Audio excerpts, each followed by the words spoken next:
Al Lewis, and on behalf of the Education Committee, I want to welcome everyone for us early this morning, but really for all time periods throughout the world. Because one of the things that makes ISOL so exciting is that not only do we have participants from around the world, but we have speakers from around the world. And I want to introduce Dr. Peter Steadman, who was the organizer and moderator of today's webinar.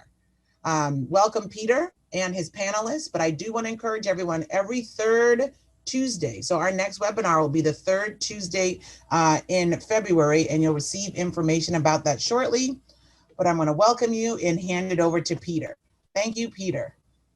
Thanks very much, Valerie, and thanks to everyone for participating today. It's 5:30 in Mumbai, midday in London, 10 p.m. in Brisbane, 7 a.m. in New York, and 1 o'clock in Vienna. I'd like to introduce our panelists today who are going to help us work through the issues of paediatric oncological reconstruction and consideration of the growing limb. The first speaker today is, in alphabetical order, is Will Aston. He's from London and works at the RNOH at Stanmore and has been there since 2009 in the Joint and Reconstruction and Bone Tumour Unit. He works as part of the London Sarcoma Service and has significant experience in looking after children. As part of the preparation for today's seminar, all of the three speakers, I asked them to provide some carpool karaoke questions, and you'll be pleased to know that Will works with a 50-50 diathermy setting, and the reason he did orthopaedic oncology was that he found it challenging cerebrally and operatively, and he thought it would probably, he was personally mad. The second speaker is Joe Benevenia. He is the professor and chair at the medical school at Rutgers University in New Jersey. He's widely known across the United States and has had more than 219 publications and is a significant contributor to both the American and international scene. Joe, again, operates with a 50-50 diathermy setting. He prefers to do a distal femur approach from the medial side, and he became an orthopaedic oncologist because he found it meaningful, satisfying, creative, multifaceted, and intellectual. Our last speaker is Ashish Culia from the famous Tata Memorial Hospital in Mumbai. Ashish is a professor there, and he has written no less than 10 books and published 23 articles. He too prefers an equal diathermy setting, but works with 40-40. He operates from either side of the operating table, and he decided to become an orthopaedic oncologist because he found it creative, challenging, gratifying.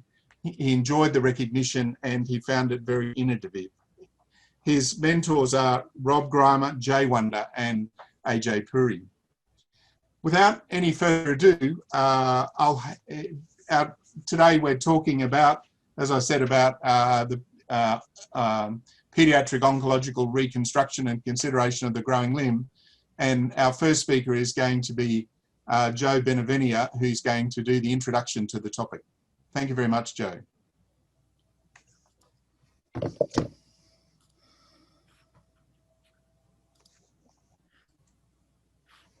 You on, Joe? Okay. Can you see me? Yep. Cheers. Okay. Great. Okay, good morning, and I'd like to thank the ISOLS Planning Committee for inviting me, and everyone for tuning in. And we're going to talk about pediatric oncologic reconstruction, considerations of the growing limb. These are my disclosures. Osteosarcoma and Ewing sarcoma, the two most common malignant bone tumors in childhood, occurring 4.5 and 3 per million. They're both common in the second decade, with Ewing's also occurring in 30% under 10 years of age. Osteosarcoma mostly occurs in the distal femur and proximal tibia, where Ewing's can be 50% diaphyseal. The primary treatment is neoadjuvant chemotherapy and wide resection, and the unique challenges include limb length inequality and durability of the construct into adulthood, especially since localized disease now has a 5-year survival of up to 86%. The considerations for limb salvage include the anatomic extent of the lesion, which takes into consideration the size and the amount of resection, whether or not there's physeal involvement, which speaks to growth disturbances. Articular surface involvement usually requires joint replacement.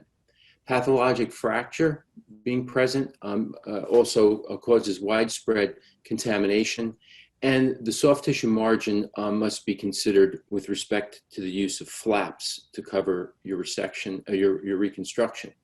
The functional outcome must be better or certainly no worse than amputation, which is done in less than 5 to 10% of patients. The social concerns and expectations in the pediatric age group include the stigma of amputation, delayed weight bearing, potential non-compliance, which may cause allograft fracture complications, sport restrictions, less time in school, and where does rotationplasty and amputation fit in? You should have the discussion. We're mostly dealing with the lower extremity, where the femur contributes approximately 40% of the growth. Distal femur is 9 millimeters per year, and the proximal tibia is 6 millimeters per year. Well, what do we do with anticipated limb length discrepancies? From up to 2 centimeters, there doesn't necessarily need to be any treatment. If we add an additional 2, up to 4 centimeters, you can do an acute lengthening, especially at the time of surgery. Up to 6 centimeters, you can add epiphysiodesis of the contralateral limb. And then 6 to 10, we really need to look at lengthening procedures through expandable implants or distraction osteogenesis. Over 10 centimeters of limb length discrepancy, you have to consider rotationplasty or ablation. Intercalary reconstructions, here are some examples. You can use allograft, free fibula graft. You can see the size disparity, however. Allograft, free fibula composites. This is known as the Campana procedure. This picture is courtesy of Dr. Nicola Fabri when he was at Rizzoli. Distraction, osteogenesis.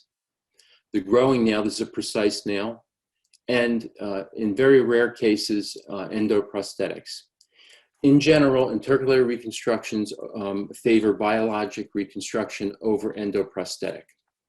If we look at epiphyseal and articular disease, such as a bicondylar case right here, an expandable implant is usually used. In unicondylar cases, however, osteoarticular reconstruction is possible. In these epiphyseal and articular cases, endoprosthetics are favored over biologic. Well, what if we compare non-invasive expandables to open lengthening? What are the advantages? Well, the surgical morbidity is less with the non-invasive. Obviously, surgical morbidity is increased with open lengthening, where you have infection, nerve palsy, and contracture. The key to the non-invasive is you can perform multiple small lengthenings, whereas in the open lengthening, there's a limited number of procedures, and the lengthenings are acute. They require open surgery and potential hospitalization with increased cost. Non-invasive growers require revision to an adult endoprosthetic at the time of completion. Some of the non-invasive growers include Rapiphysis, which is FDA approved, as well as the Stanmore. The Mutars IMPLANTCAST currently is not FDA approved. Tumor devitalized autograft is also an option. This was the topic of our last symposium that was led by Dr. Agarwal, and we won't discuss that in any length currently. Rotationplasty is another option, as well as amputation. Well, what about the results of the biologic intercalaries? If we look across the literature, we can see that allograft and distraction osteogenesis have the highest complication rates, where autograft, especially the tumor devitalized options, have a much lower complication rate. If we look at the expandables and rotationplasty results for the epiphyseal articular problems, the expandable has a higher complication rate than the rotationplasty. And as you would expect, expandables do have aseptic loosening as the most common complication, and rotationplasty is non-union. We also add into it with expandables the risk of infection. In our single institutional experience at Rutgers, if we compare expandable with rotationplasty, the MSTS scores are not significantly different. The regulatory barriers in the USA, Peter asked me to just mention this. We have our institutional review board, which is a national, regional, local committee to safeguard ethical conduct of research. And we have the FDA, which is the US Food and Drug Administration, and all devices require FDA approval prior to implantation. Both of these are present to protect the public. The FDA does have various pathways in place to expedite the acquisition of safe implants, including compassionate use, custom device exemption, humanitarian use device, and pre-market approval. We're going to just focus on compassionate use for a second and custom device exemption. And this is the use of unapproved devices from clinical trials in patients not meeting the criteria for compassionate use. And one solution that we did publish briefly on is the focus on our IRB. When we have a case, we have to put an IRB application in. This then gets reviewed by our review board and goes to the FDA. Well, this can take up to a month to get the IRB approved and about 2 weeks to the FDA. Well, what can we do? We can't change the FDA. So we do change our IRB. We use a broader inclusion criteria, and then we are allowed to modify it as a case-by-case basis. So when we do that, we can reduce the time waiting from the case application to IRB approval to 2 weeks. This shortens our time to implant availability. Thank you. Thanks very much, Joe, for that excellent presentation to start the show today. We don't seem to have any questions on the chat, so we might just continue with the next speaker, Will Aston, who's from Stanmore, and he's going to talk about growing implants there where they have a tremendous amount of experience.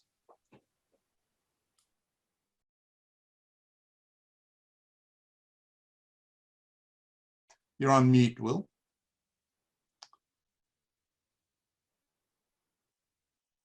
You're on mute.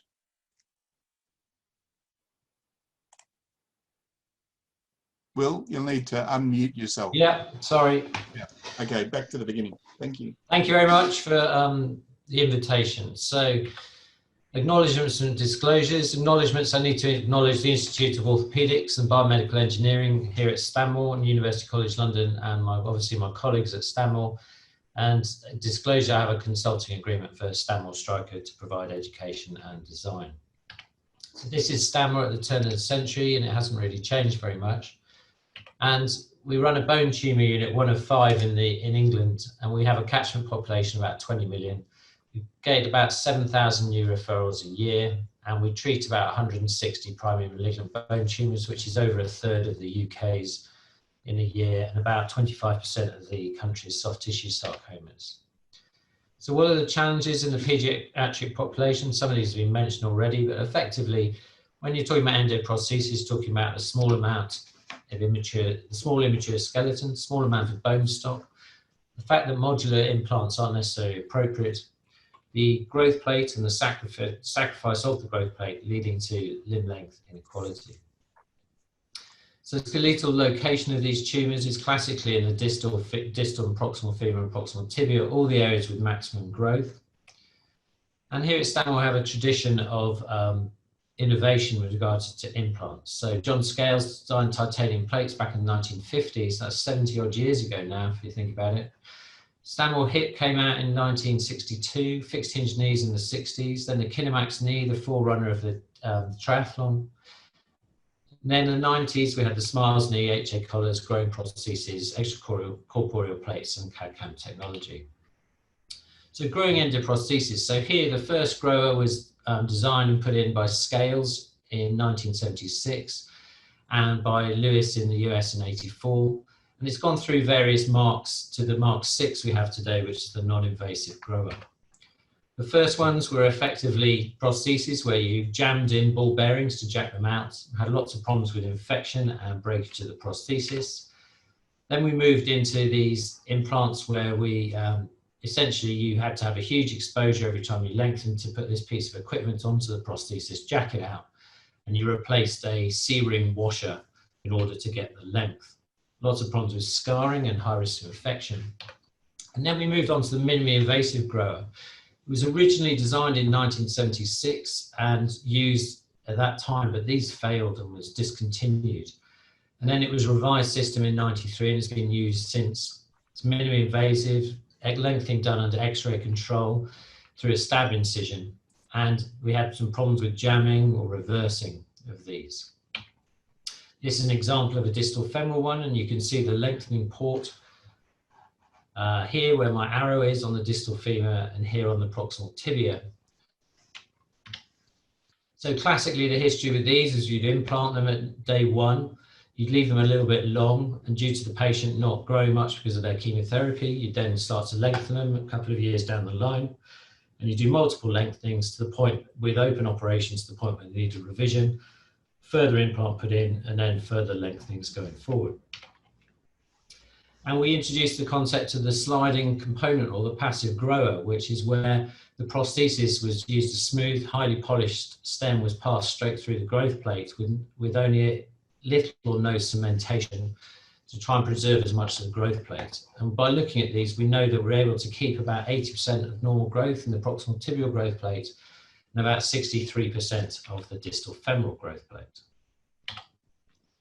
So regarding these minimally invasives, we looked at 123 children, 1,200 odd operations, and the main risk was that of infection with a 10-year risk of about 22%. So the problems with these growing prostheses were we had multiple operations, high infection rates, stiffness of the soft tissues in the knee and hip because you're lengthening a large amount at a particular point, and problems with the growing skeleton effectively growing away from the implant. So then the non-invasive grower was designed, which is a grub screw mechanism with a gearbox and lengthening through a magnet in outpatients. The plan was that it was 1 millimeter, takes about 4 minutes. It's painless. You do it little and often to avoid the problems with scarring and soft tissues. No admission to hospital necessary. So we compared these two groups, 63 minimally invasive and 42 non-invasive implants, all for osteo and Ewing's, and the survivorship. So if you look at the minimally invasive, reasons for failure, 41% of these failed. The main one was for infection and aseptic loosening with collapse of the implant and them being fully extended close behind. Compare these to non-invasive implant failures, we had 21%, so about half. And these were essentially due to fully extended or a failed gearbox or infection in one case.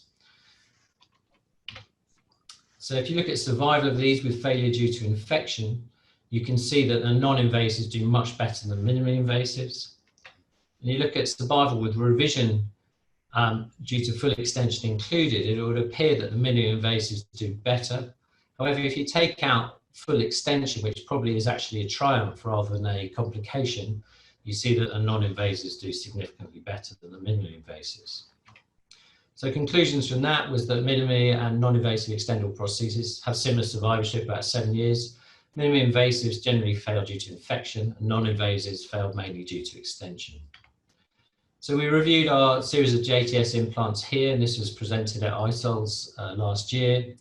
98 patients, mean follow-up of over 5 years, mean age of diagnosis 10 years. So anatomical location, as you would expect. And mortality in all cases, we had a 30% mortality at 10 years for all comers. Survival analysis by Henderson, as you would expect, the big ones for failure, aseptic loosening or structural failure, with infection relatively low. Failure due to anatomical location, as you'd expect, the distal femurs do much better than the proximal femurs. And infection-free survival at 10 years was 7.8%. Number of reoperations is large in this population, and if you include the number of MUAs and aspirations they underwent, at 8 years, the average number of reoperations was 2.2 with a range of 0 to 12. Limb survival, 89% at 10 years. We had 5 amputations, 3 for recurrence and 2 for infection. The conclusions from this were that JTS is a surgical option for limb salvage in paediatric patients with low limb tumours. Reoperation rates are high but not unexpected, and the patients obviously need suitable counselling. And this results are comparable to other series of non-invasive growing prostheses. So joint sparing implants, what do we mean? Effectively, what we're trying to do is preserve the joint below or above the tumour. And the perceived advantages of this are preservation of soft tissues and ligaments, preserve the normal range of movement or improve function. There's no other component fixed to the bone on the opposite side of the joint. There's no wear associated with the artificial joint. And the aim is to preserve the growth, bone growth and the growth plate in adolescent patients, and a potentially more conservative treatment. So here's an example of a proximal tibial and a distal femoral one. These are quite old designs, but they're still in situ and working well. And they're patient-specific designs manufactured by CAD-CAM, and in this case, Stanmore implants worldwide. It's using an innovative method of fixation with extracortical plates with HA, internal fins and screws, and leaving the articulating part of the knee intact, still gaining a sufficient tumour margin. So this is a case of a 9-year-old with a chondroblastic osteosarcoma. Despite counselling, refused biological reconstruction methods due to their want to weight bear as soon as possible and not have a frame or an external construct on. And as I'm sure you can agree, this is a relatively challenging case and one that could be considered for a proximal tibial replacement. But elected to design this prosthesis, which is a joint sparing prosthesis. And you can see on the left the design from Stanmore implants with the internal fins and the external plates proximally, and distally an HA collar and a lateral plate. And you can see the planning for the screw positions. This is it post-operatively. And if you look here, more detail, this picture is designed so that the long screws are above the physis and the short screws are below the physis and the fins sit below the physis. So this effectively enables us to take out the longer screws proximally when the prosthesis is felt to have osseointegrated, effectively allowing guided growth of that proximal tibial growth plate and hopefully allowing that to grow. And I don't currently have long-term follow-up on that, but I will update you at some point. So with these joint sparing endoprostheses, you compare two groups, those that have joint sparers or those that have replacements at these joints. And the passive range of movement is increased. Daily activities, the scoring systems tend towards better function in patients with joint sparing implants. Mental acceptance with regard to the proximal tibial area versus a proximal tibial replacement was nearing significance, and the proprioception requires further evaluation. So in summary, non-invasive growing prostheses, good solution to complex problems. Multiple systems are available and they all have their complications and idiosyncrasies with all the systems. Joint sparing prostheses, potential for improved range of movement, function and mental acceptance, preserving the growth plate and therefore normal length of the limb. Challenging surgery, and there may be a place for navigation, which we can discuss later. And we're obviously awaiting long-term results from these. Thank you very much. Thanks very much, Will, for that enlightening presentation. I see that there is one question, which is in two parts from Joe Benevenia, our panellist. I'll let him ask one question, which is why do you consider full extension as a complication?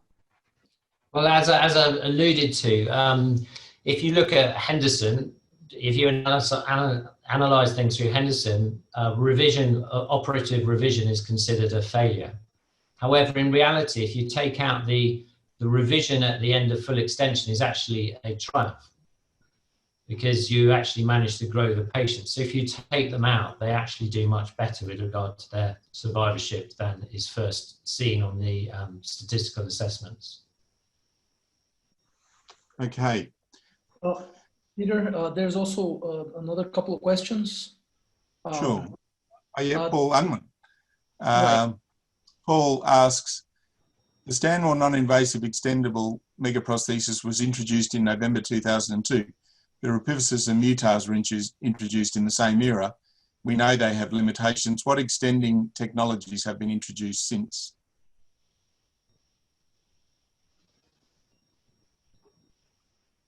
So he's asking there if there's any new technology. I guess the first question, given Paul was an integral part of that design team, I'm not aware of any new, I mean, my position would be that there are new electronic internal growing devices such as the precise nail and the like, but I don't think those technologies have been introduced into, that particular mechanism has been introduced into growing implants. Okay, any panelists got a response to that or comment? No. As we continue our trip around the world, we're now going to the Tata hospital in Mumbai. And Ashish is going to talk to us about rotation plasty and the treatment for tumours in his part of the world. So I'll hand over to him. Thank you very much, Ashish. Thanks, Peter. Thanks for the opportunity to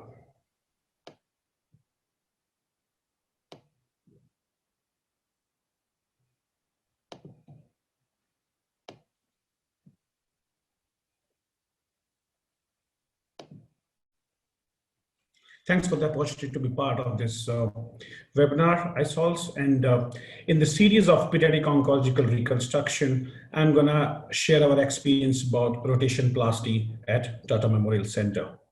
I do not have any disclosures. As Will and Joe already said, that having a prosthetic reconstruction in pediatric age group is a bit challenging because of small medullary cavities, which is always in a remodeling bone. And this age group has greater functional demands, which ultimately leads to higher revision rate, and which is again complicated by limb length discrepancies, especially in lower limb. Will already mentioned that we have non-invasive growers, which have fantastic function, where we can have no limb length discrepancy with progressive lengthening of these implants, but they come with a huge cost, which is very difficult to afford in developing countries like India, where the cost of the treatment is essentially afforded by patients themselves. In addition to that, Will's data, as well as this review from Windager and Philip, clearly showed that these patients have a lot of comorbidities associated. They require multiple surgeries. 1/4 of them have deep infections and mechanical failures as well. Hence, we need to customize the treatments as per the need of our patients, which is based upon their requirements and the affordability in developing countries like India. So when we have to make a call on deciding the right reconstruction option, we basically divide them into 3 groups. Very small children, which are less than 7 years of age. Group C, which is the near skeletal maturity children, which is essentially 12 years or above, and the middle group. Let's first see the group C, which are essentially close to the skeletal maturity. As Joe also mentioned, we try to put an implant which is longer than the resected specimen. And here's one example of osteosarcoma of the distal femur in a 12-year-old boy, where we resected the specimen and put an implant which was 1 to 2 centimeters longer than the resected bone. These patients usually have a shoerace on the non-operated or non-affected limb, which will slowly goes over, and these patients essentially have equal limb lengths at skeletal maturity, or maybe a bit of shortening, which can be easily taken care by shoerace on the operated side. Now let's talk about the other 2 groups. For the group 1, the children which are very small, we prefer rotation plasty as the modality of reconstruction. The middle group, we definitely offer them growing prostheses if they have funding available. Else, these patients also have rotation plasty as one of the options to provide a robust and cost-effective reconstruction modality. So in rotation plasty, this is a schematic diagram which shows a tumor in the distal femur. We do the planning with the appropriate measurements of the femur and the tibia. We resect the tumors along with the knee joint. And once this is resected, you have 2 stumps which are joined by a neurovascular bundle. Now you rotate the distal stump by 180 degrees externally, and then do osteosynthesis of these 2 fragments with appropriate implants, which can be intramedullary or extramedullary. Main indications have been the pediatric age group, the low socioeconomic status of the patient who cannot afford expensive prostheses, and in some patients where large tumors involve major motor nerves as well as the muscles where the conventional limb salvage is not possible. Rotation plasty has also helped us to salvage some of the limb salvage procedures post-infection and after multiple revisions where we do not have adequate bone stock left to reconstruct them with prosthesis. Our surgical technique has evolved over the year. In the first decade, we used to use this rhomboid incision, but after this nice paper from Ossendorf and colleagues, and we have started using circular and V-plasty incisions.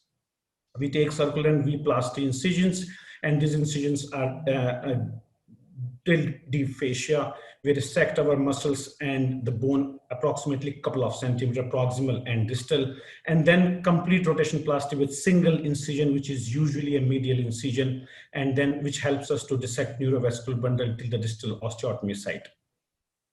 Once you have two stumps which are joined by neurovascular bundle, as you can see here in the picture, you have the two K-wires which helps us to align these limbs while doing osteosynthesis. We prefer to use extramedullary plates for most of our patients, and then incision is closed in layer over drain. Rehab protocol is pretty standard with range of motion and ambulation starting immediately and prosthesis fitting after approximately about 3 to 4 months. Looking at Tata Memorial Hospital data of over 2 decades from year 2000 to 2020, we have done about 170 rotation plasty, and during the same period of time, we have done 46 expendable prostheses, this combination of Stanmore and Mutas prosthesis.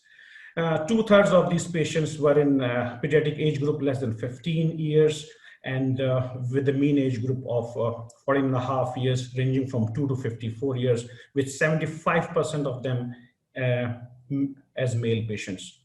Obviously, to understand, osteosarcoma was the most common indication and distal femur was the most common site. Based upon the site, type A1 rotation plasty was the most common, followed by type 3B, that is tibia into hip. We do not resect vessels upfront. It was done only in 8 patients to have oncological clearance. We had our share of complications. 6 patients had vascular complications and 10 patients had wound complications. 8 patients were re-explored because of these reasons, and 6 patients ended up in amputation because of these complications out of 170 patients. MSTS scores are pretty good, as stated by Joe also in his talk, with an average of 25.8 ranging from 19 to 28 and only 8 patients having below 25. With a median follow-up of 62 months ranging from 4 to 198 months, 7 patients had local recurrences and 88 patients had distant recurrences. To show you a few examples, this is the osteosarcoma of the distal femur who underwent a type A1 resection and rotation plasty. There's a 9-year follow-up of this kid who is now studying his engineering and is doing great. Another example of type A2 rotation plasty for the osteosarcoma of the proximal tibia. This young boy who's a social worker and a farmer, he recently married another sarcoma survivor, and he's at a 14-year follow-up and doing almost everything, whatever is possible. He has 32 medals under his kitty for various state and national Paralympic games.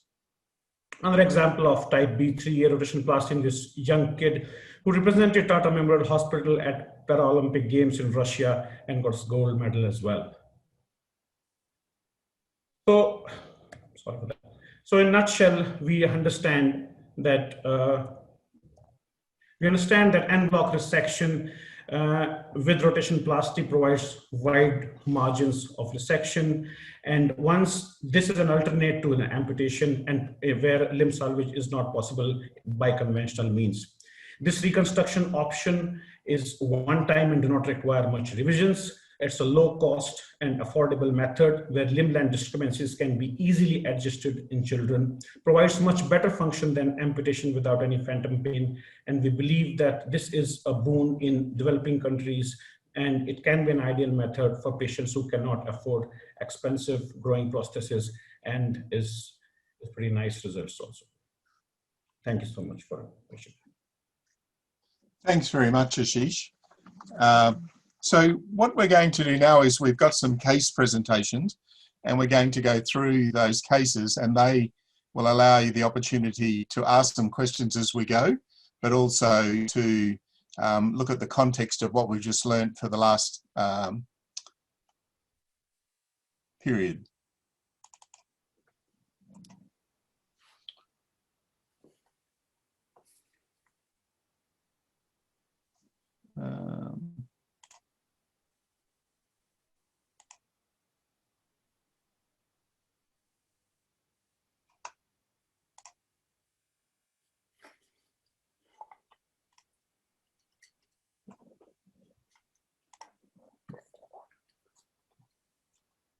Just having trouble there with the sharing.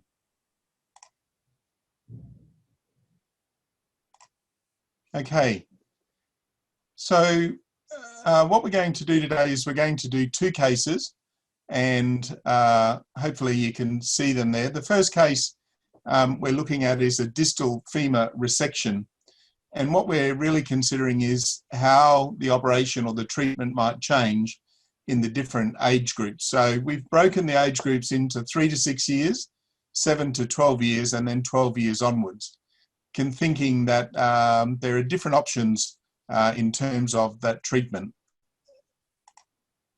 What we're going to do is use the orthopedic oncology sliding door. So what that means is that we're exploring the treatment options across the world for these different age groups with these conditions in each of the different institutions. So the first sliding door is opening in London today, and we're going to see what this case would look like and what are the considerations that will tell us about his eponymously named implant from the Stanmore Hospital. Will, thanks very much again. So now we're just discussing some of the different issues associated with using a growing implant. And I know that there are a couple of questions, and hopefully these questions will get answered as we progress. You can hear me? Yep. Yeah. So first of all, if with a growing implant, can you talk to us about some issues such as the size of the resection, the growing length and the piston, and the stem size that are considerations in terms of the age of the patient? Yeah, so the three groups of patients, the age 3 to 6, obviously a big challenge. So with predominantly because of the size of the patient. If we were going to consider a growing implant, it is likely that with the lower age of that range bracket, we'd have to consider a minimally invasive grower. That is because it is smaller, has less, a lower radius, and therefore less bulk, and you're able to get soft tissue cover and closure. And that would then be used as the patient matures, and as they grow and get bigger, and that lengthening from that becomes exhausted, then we would consider changing to a minimally invasive grower, which requires large amount of soft tissue. However, in the distal femur, you may get away in that small young age group with a distal femoral grower because there is soft tissue there to cover it in many cases and cover the bulk. In the 6 to 12 year group, we definitely consider a non-invasive grower.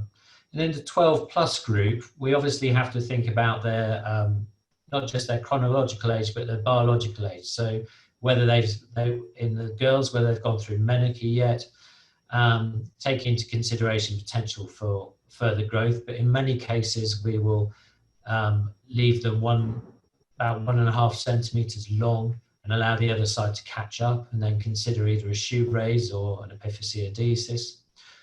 Or in patients that still have significant growth to go at the age of 12, such as the girls that haven't gone through menarche yet, then we would consider a grower. The stem sizes, because they're growers, they're CAD/CAM technology, so they are made to order, as it were. The stem sizes can be whatever we need with regard to length, or made short, supplemented with extracortical side plates and HA collars. And this in many ways takes out the old problem of needing a long stem for fixation. Do you think that ultimately, when they reach maturity, that knee joint level or patella weakness matter to any great extent in terms of function? Well, the knee joint level is something I've wanted to study with in our gait lab here, but we haven't been able to get it done yet. But obviously, you're trying to approximate knee heights, but in growers, and particularly in the children that have them put in early, you often end up with 3, maybe 4, maybe 5 centimeter disparity. And with regards to their gait, superficially, you don't seem to notice much of a difference. There's obviously a slight difference when they're sitting with their knee bent at 90, because they've got a slightly proud knee on one side. But it is something we obviously try and get as close as possible, but it's very difficult to control, particularly in the kids that are between sort of under the ages of 8 or 9 when you start, because you just have to see how things, going forward. What about in the last, and this has been a question that's already come up, revision to an adult implant? Is that necessary, or has there been good evidence? Our theory on that is that we wouldn't put the patient through a revision to a definitive implant at skeletal maturity. We would only revise them when they start to get problems or pain going forward regarding aseptic loosening. The passive grower components, particularly in the tibia, when the patients get into their early 20s, mid-20s, often they start to cause them some pain, some stress-related response pain, and at that point, they can be revised to a more definitive implant with a definitive tibial component. However, in many cases, we wouldn't revise the femoral component, because often these are very well osseointegrated in the distal femur group. And with the growers, we can simply slip off the distal femoral component, and then we would make a component which would simply cement over, and we get a metal bond onto the distal femur to basically essentially turn it into one prosthesis with no moving parts. Yeah. Okay. Now we're going to look at, we're in Mumbai now, and Ashish, as you know, has been talking about rotationplasty, and he's going to tell us a few tips and tricks about rotationplasty, while at the same time, I've got some of my cases there just playing in the background. So Ashish, can you make some comment to us about, how you choose your incision, whether you resect the vessel or think looping is satisfactory, about timing when you fit the prosthesis, and I guess the issues of anticoagulation post-surgery? Thanks, Peter. So rotationplasty is a wonderful procedure which has given a very good functional as well as oncological outcome with us. As I mentioned in my talk, the very young group below 7 years, we always prefer rotationplasty to do, because as Bill also mentioned, that these patients, if are given a growing prosthesis, end up in multiple procedures, and this is not much patients like in India. They prefer to have more definitive procedures. And we have observed that these patients they adapt to rotationplasty very well, and they have great function, as I showed you in some of my videos as well. The middle group, we always counsel them for growing prosthesis, because we feel that the number of time of surgeries required will be much lesser, and they can have a cosmetically better looking limb. Since past a decade, I have started taking the circular incision with the VY-plasty, and it's a fantastic incision. We used to take double incisions earlier, one for dissecting common peroneal nerve earlier, but now I do all my rotationplasty with single medial incision. Having an osteotomy at the femur and rotating the limb and then dissecting out makes the surgery much more easier. You don't have to really look for common peroneal, because as you dissect the vessels down behind the knee, you will anyways get the tibial nerve, and then you can dissect the sciatic nerve proximally and common peroneal nerve and tibial nerve distally. This has really reduced my operative time a lot. We use a couple of K-wires to give us the right alignment after rotation, and that helps us a lot in providing the good alignment for the limb. Having a perpendicular osteotomy is very essential. So we have a special tool with us which helps us to give a perpendicular osteotomy. Otherwise, you can revise it later on, which is not a problem. Question regarding the resection of the vessel. As I showed the data, we have only done in about 8 patients, and that was also required for oncological clearance. We routinely do not resect vessel and anastomose them. That also decreases the operative time. Usually we finish our rotationplasty, standard rotationplasty in about 3 to 4 hours of surgical time from skin incision to closure. And we loop them and keep them right below the skin incision. We do not apply compression dressings, and we observe the limb every couple of hours for first 24 hours. That is extremely essential. Having a Doppler in the recovery area and ICU area is pretty helpful to evaluate the vascular complications as well. What about anticoagulation? How do you run them after the surgery? Fully anticoagulated or just with prophylaxis? Low molecular weight heparin is usually started prior to the surgery, and which is continued maybe a couple of days or 3 days as the patient are comfortable. If they're ambulating, if there are good ankle pumps and they're mobilizing their ankle well, then we stop it, which is usually about 3 to 4 days. And then these kids or adults are pretty comfortable and these can be ambulated. So we always give this anticoagulation prophylaxis as well. So these are fully anticoagulated for about 3 days, and then foot pumps, and then progress from there to prophylaxis. Yeah. Okay. So now we're going to New Jersey, and as we know, Joe is on the East Coast of the United States, where rotationplasty has some other considerations, and he's going to talk us through the positives and negatives of that. Joe. Thank you. Yeah, thank you, Peter. Peter asked me, how do we deal with rotationplasty or approach it with patients? And it's interesting because probably more than half of the patients come in requesting it. So what we usually do, is we discuss obviously these options from the the most radical, which is amputation, all the way through to the most limb sparing with all the side effects and complications associated with it.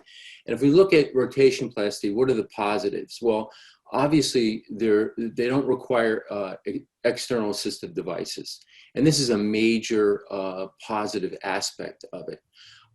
What's a negative? Well, there's obviously a problem with patients' appearance. Appearance of the limb is unusual.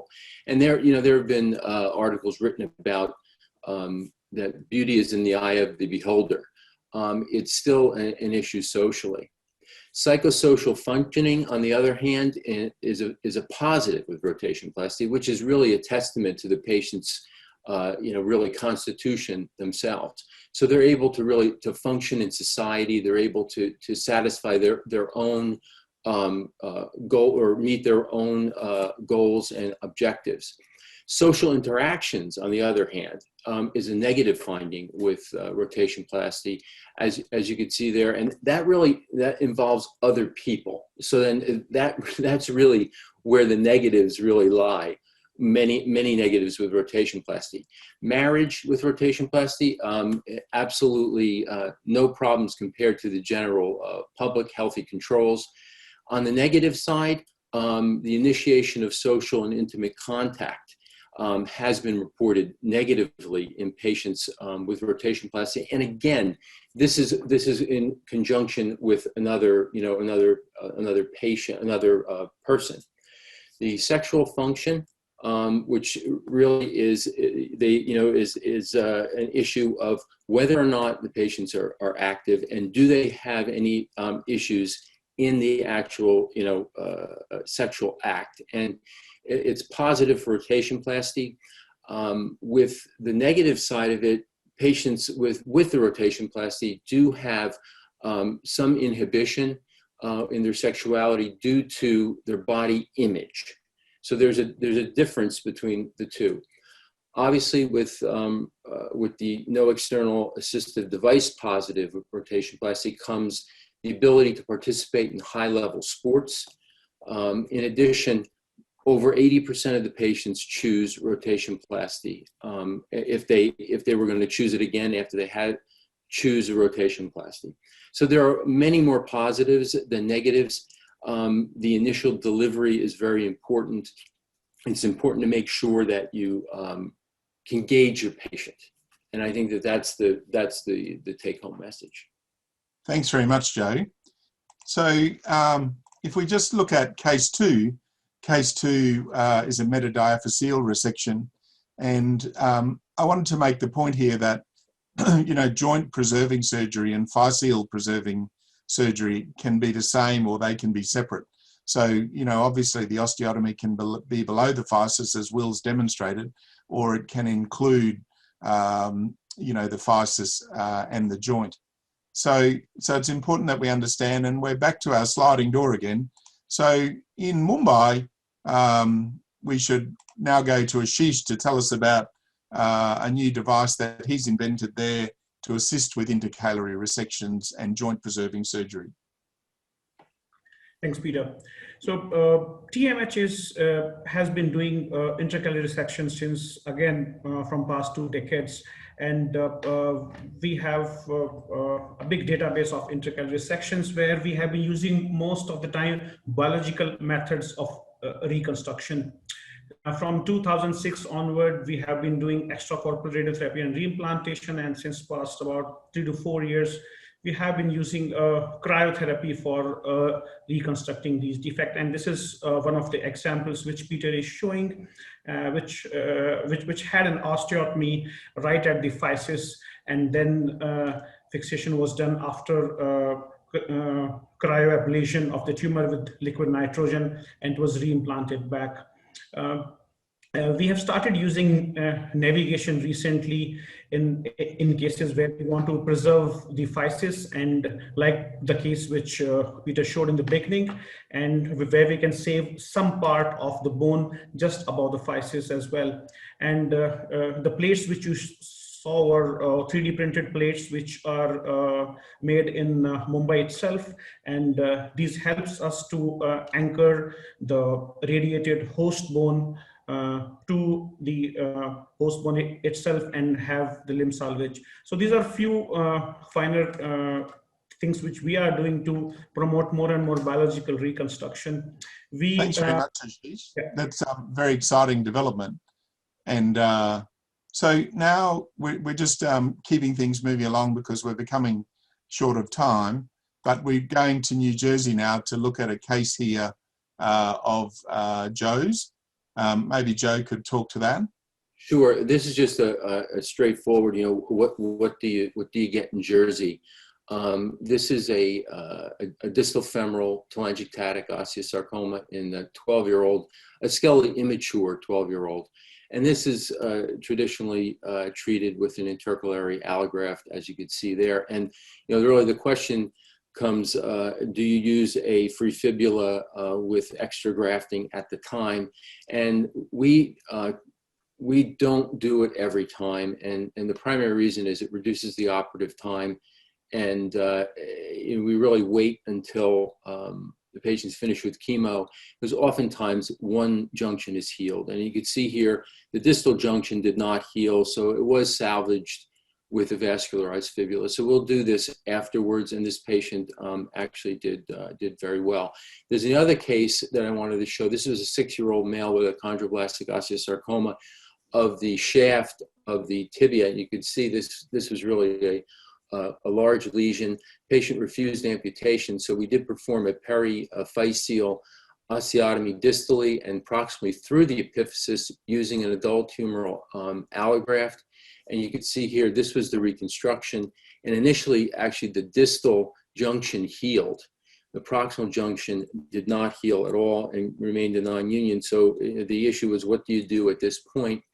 And we were trying to preserve the knee joint on this as long as possible. So we did develop a growing intercalary, which had a tray proximally to put the tibial or epiphysis in.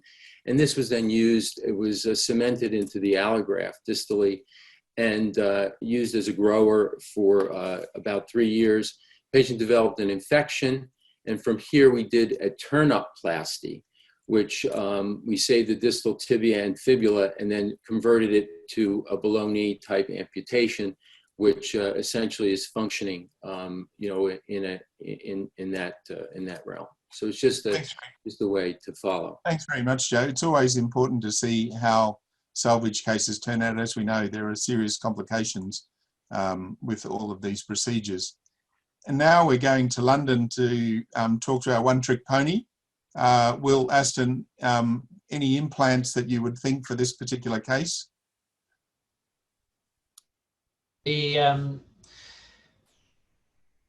Well, the case has just been shown. No, very difficult. You could do a long proximal tibia, but it's not to say we use an implant in every operation here at Stanmore, No.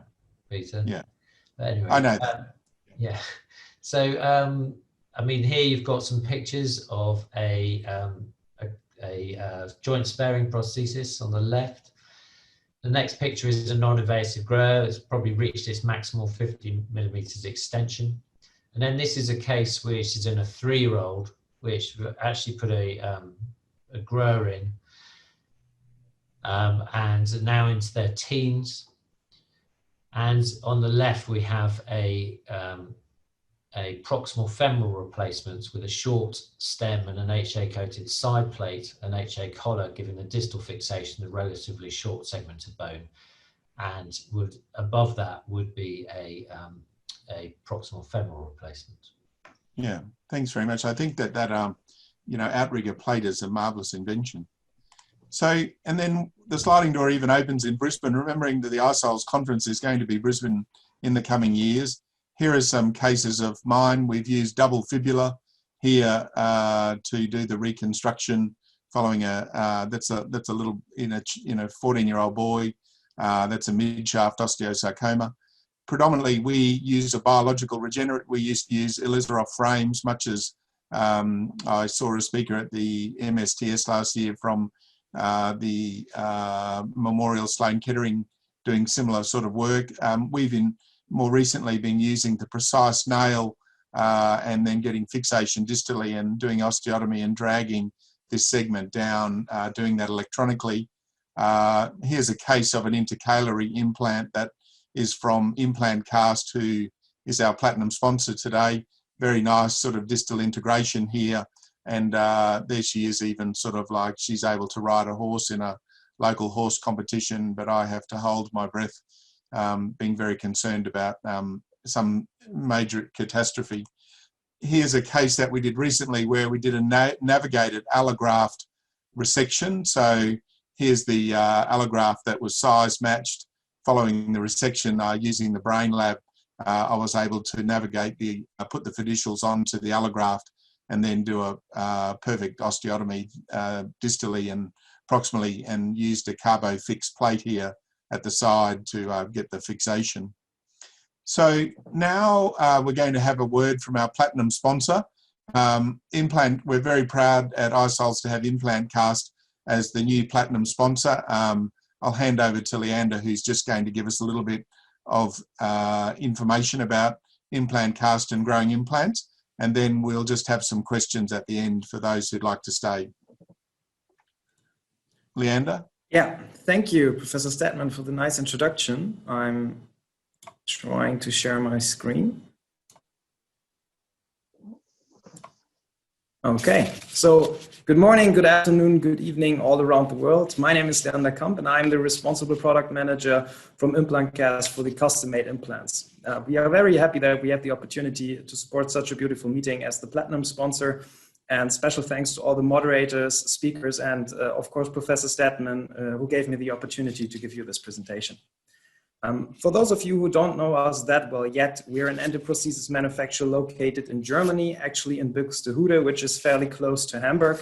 And here you can see our manufacturing site.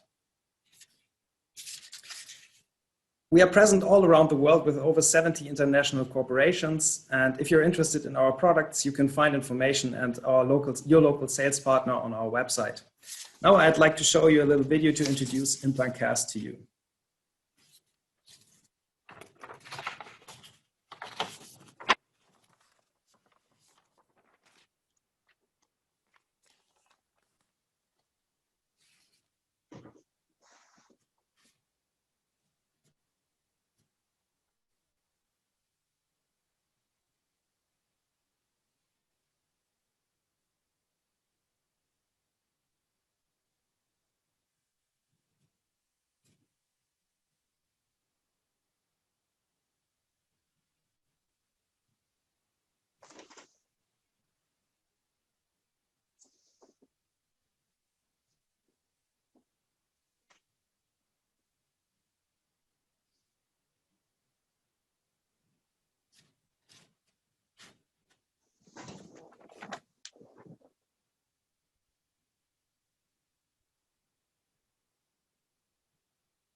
Must be a very quiet factory, Leander.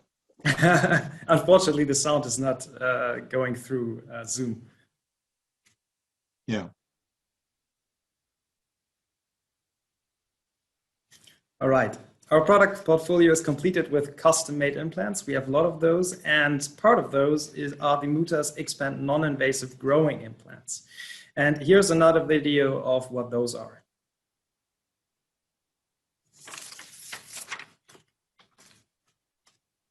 So we have experience in Australia of using the Expand and the Stanmore.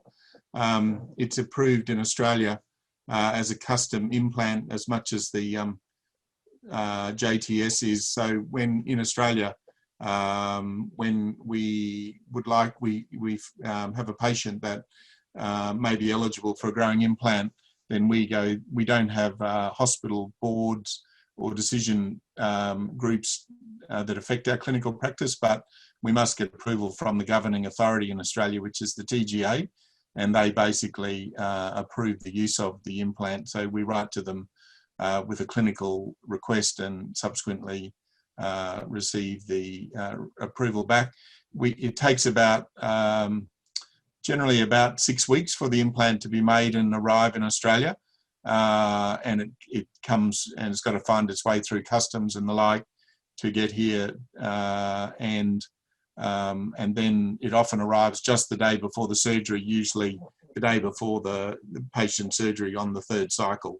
So it takes a lot of planning, and it's important to make the decision about a growing implant very early on in the clinical presentation because of the nature of the custom sort of device. Here, there's a picture of the screw going in. There's the cable which is being passed out into the tissues. A special pocket is made in the tissues, and then after connecting the hinge, this is a non-cemented segment on the tibia, just has a couple of spikes so that the tibia can continue to grow, and then there's a special cap there, and then after that this special electronic device is put in, much the same as you charge your telephone with, and there's a coin-shaped device just under the skin, and then the grower is connected to that, and depending on the age of the patient, there's the same issues that the JTS has, but if you have the right size patient with the right size resection, you can grow them up to 10 centimetres long, which is a considerable amount. The patients grow the implant every night themselves. They don't come into hospital with a big device. and it grows at 0.035 millimeters a night. And so we see them generally, they don't have to have regular physiotherapy, and we see them every couple of months and just check their progress and make sure that things are on track and we can hear the motor working and things are progressing well. And Leander, if we finish that there, and then there's the last slide. Yes. Yeah, and Coming this to is that. a patient of mine who had a distal femoral resection for a bad benign cartilage growth that had overtaken the knee. And then here's an example of him, go back one, an example of him at home growing his implant.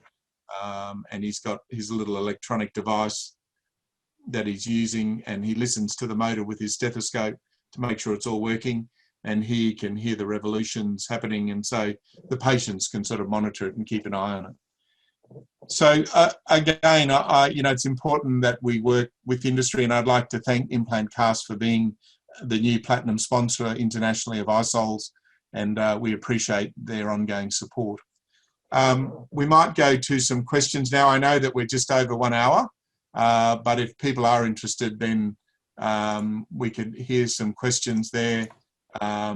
Maybe Val or Juan might want to choose a question there to go. Good morning. One question was, what psychological support do you routinely provide your pediatric patients, if any? Is that a question to everyone? Yeah, that's a question to everyone. Whether it's rotation plasty or limb salvage, do you generally provide your pediatric patients any type of psychological support? They have body image issues. What is kind of your standard, if any? Yeah, so I could answer for Brisbane. So certainly in Brisbane, the patients are provided with fairly constant support, both by a psychologist, occupational therapist, and they also have a liaison nurse that keeps a very close eye on them and their family. I think that it's a very stressful time for them. I mean, it's not uncommon to see families separate during the period of treatment, if not sort of shortly after, but certainly we give them quite intensive support. Any other thoughts? In London, at the time of their diagnosis, they're initially supported by a specialist paediatric nurse. And then during their initial consultations with the oncologists and through their neoadjuvant chemotherapy, they're supported by specialist staff.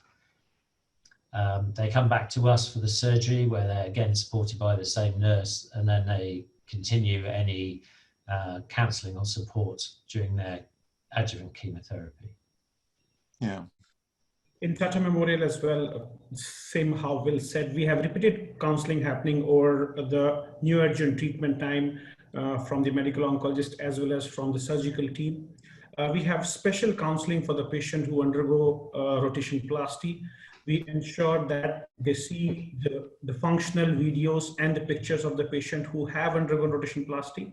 And we have observed that making them meet a patient who has already undergone rotation plasty really makes them understand, the kind of procedure and the kind of functional outcome these patients get. So I think that's really helpful for us for making them understand the procedure, and they accept it very well then. Yeah. And lastly, Joe? Yes, I agree with Ashish. We do the same thing. We have a child life, a whole team. And it's really important to match your patients with, like the newly diagnosed patients, and what you've proposed to them with a patient who's survived. And I think that's really the key, and that helps them to in the decision-making process. Yeah, one of the things we do with rotation plasty in Brisbane is we have an orientation program with rehabilitation services that the patient and the family go through. But one of the most effective things I've found in recent times is often, even the family who's coming up to having the procedure, and they may be very hesitant, just meeting a family who's just come out of surgery is very powerful. And I've sort of taken to the position that the children are almost consenting the children in terms of, they really see what it's all about. And we give them a doll often that shows them what a rotation plasty looks like. And it really makes a big difference that everyone understands what's happening.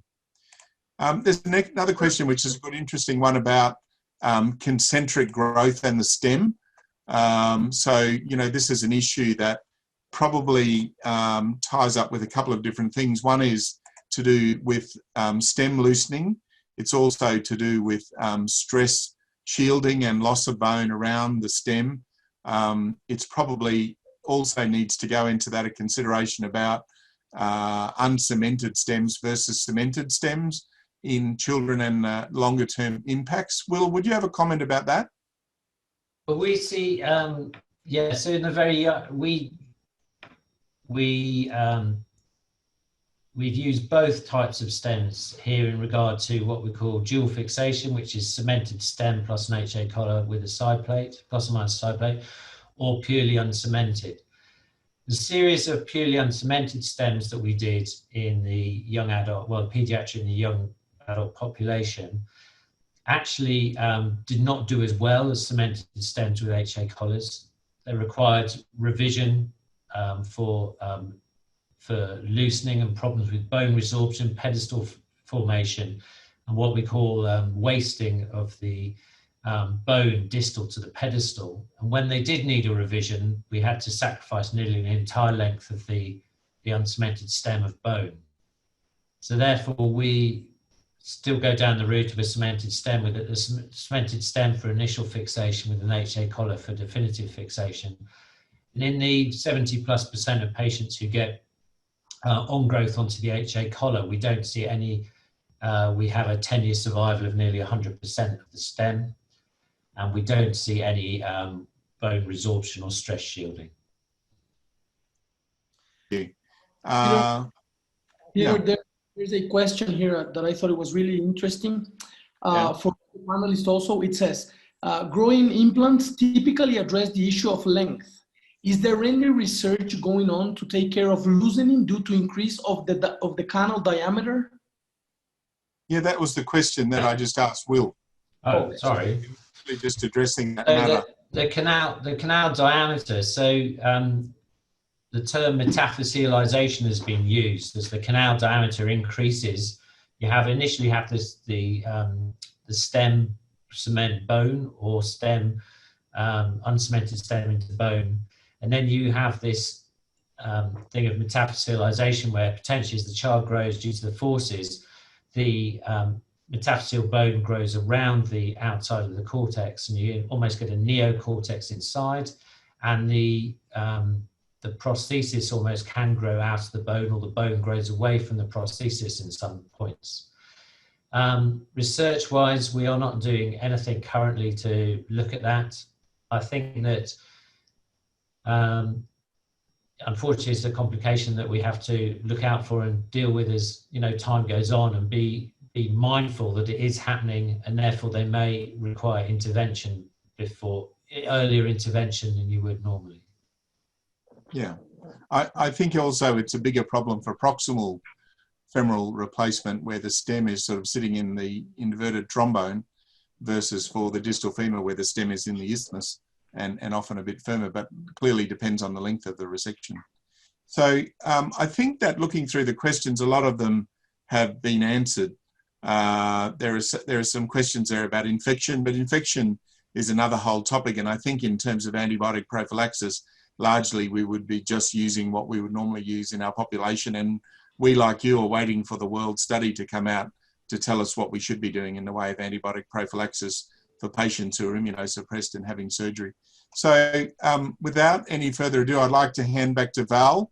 She is the chief here, and it's her opportunity to sign off. You're on mute. Sorry, I want to thank everyone participating. Peter, Dr. Steadman, you put together really a fantastic webinar with great panelists from around the world. It's a great way to continue the webinar series. I hope all the participants enjoyed it, and we look forward to seeing you in February, 3rd week in the morning, and you'll be getting several emails to remind you. So thank you very much once again, and looking forward to seeing you next month. Bye-bye. Yeah. Thank you very much. Stay safe, everyone. Thank you. Thank you, everybody. Stay safe and healthy. Yeah.